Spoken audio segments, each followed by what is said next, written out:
কিন্তু প্রথমবারের মতো আমি আপনার সোহরাওয়ার্দীতে আসলাম, মানে সোহরাওয়ার্দী আসলে সোহরাওয়ার্দী হসপিটালে আসলাম। তো আজকের ভিডিওটা খুবই ইন্টারেস্টিং, মানে তালগুলো মিলিয়ে সব এক নতুন অধ্যায়ের এক ভিডিও।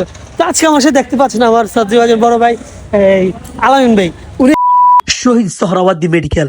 রাত প্রায় 2টা বাজে, চারিদিক ঘুমিয়ে গিয়েছে, শহরটা নিস্তব্ধ হয়ে গিয়েছে, ফোটায় ফোটায় বৃষ্টি ঝরছে আর রাস্তায় হেডলাইট গুলো নিভে যাচ্ছে, কিন্তু হাসপাতালের আলো এখনো জ্বলছে আগের মতোই। ভেতরে এক অন্যরকম যুদ্ধ চলছে, জীবন আর মৃত্যুর মাঝখানে এক অদৃশ্য লড়াই।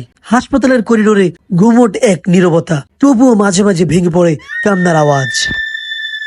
এক কেবিনে শুয়ে আছে এক বৃদ্ধা, অক্সিজেনের টিউব ঝরিয়ে, চোখের নিথর দৃষ্টি। তার পায়ের কাছে বসে ছেলের নত মুখ, দোয়া করছে যেন মা আর একটু সময় পায়। হাসপাতালের জরুরি বিভাগের সামনে এক যুবকের গায়ের রক্ত, বাইক অ্যাক্সিডেন্ট, ডাক্তার নাচ ধরে যাচ্ছে, ট্রলিতে চাপা আওয়াজ, যেন সময়ের সঙ্গে রেস চলছে।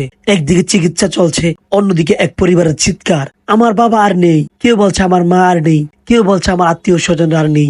মৃত্যু এসে এক মুহূর্তে নিভিয়ে দিয়েছে আলো, ভেঙে গিয়েছে একটি সংসার দুনিয়ায়।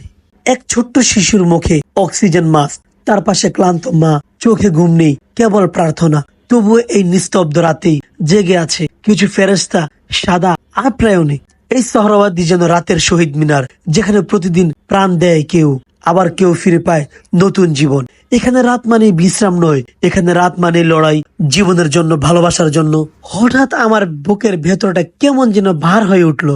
আমি ভয় পাচ্ছিলাম এই মৃত্যু, এই কান্না, এই নিঃশেষ হয়ে যাওয়া, সব মিলে যেন গলায় কাটা বেঁধে বসেছে আমার। আমি ভাবছিলাম আজ যারা হাসপাতালের এই বিছানায় কাতরাচ্ছে, কাল তাদের জায়গায় আমি বা আমার প্রিয়জন তো হতে পারি। জীবন কত অনিশ্চিত, কত ঠুনকো। সেই রাতে আমি অনেক কিছু বুঝেছিলাম, মানুষের বাঁচার জন্য কি নির্মম সংগ্রাম। হাসপাতালের বিছানায় শুয়ে কেউ কাঁদছে, কেউ শেষ নিঃশ্বাস নিচ্ছে, আর কেউ চুপচাপ প্রার্থনা করছে একটু সময়, একটু আসার জন্য। সবকিছু মিলে আমার জীবনের সবচাইতে নতুন একটা এক্সপিরিয়েন্স হয়েছে আপনার এই শহীদ সোহরাওয়ার্দী মেডিকেল হসপিটালে গিয়ে। তো আপনারা কারা কারা হসপিটালে গিয়েছেন বা কোনো কাজের ক্ষেত্রে গিয়েছেন বা কেন গিয়েছেন, অবশ্যই কমেন্ট করে মন্তব্য জানিয়ে দিবেন। আর এই ভিডিওটা কে কোন দেশ থেকে কিংবা কে কোন জায়গা থেকে দেখছে তাও কমেন্ট করে জানিয়ে দিবেন। আমি আমার মিনহাজ রাইডার চেষ্টা করি দেশের প্রত্যেকটা প্রত্যন্ত অঞ্চল ঘুরিয়ে ফিরিয়ে দেখানোর জন্য। অবশ্যই ভিডিওগুলো ভালো লেগে থাকলে লাইক করবেন, শেয়ার করে আমাকে সাপোর্ট করবেন।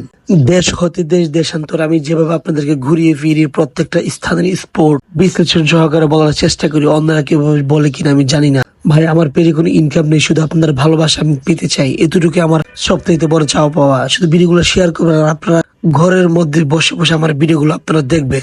সবাই ভালো থাকবেন, সুস্থ থাকবেন। দেখা হবে অন্য কোনো ভিডিও কিংবা অন্য কোনো ব্লগে। আজকের জন্য এখানে বিদায়, আল্লাহ হাফেজ।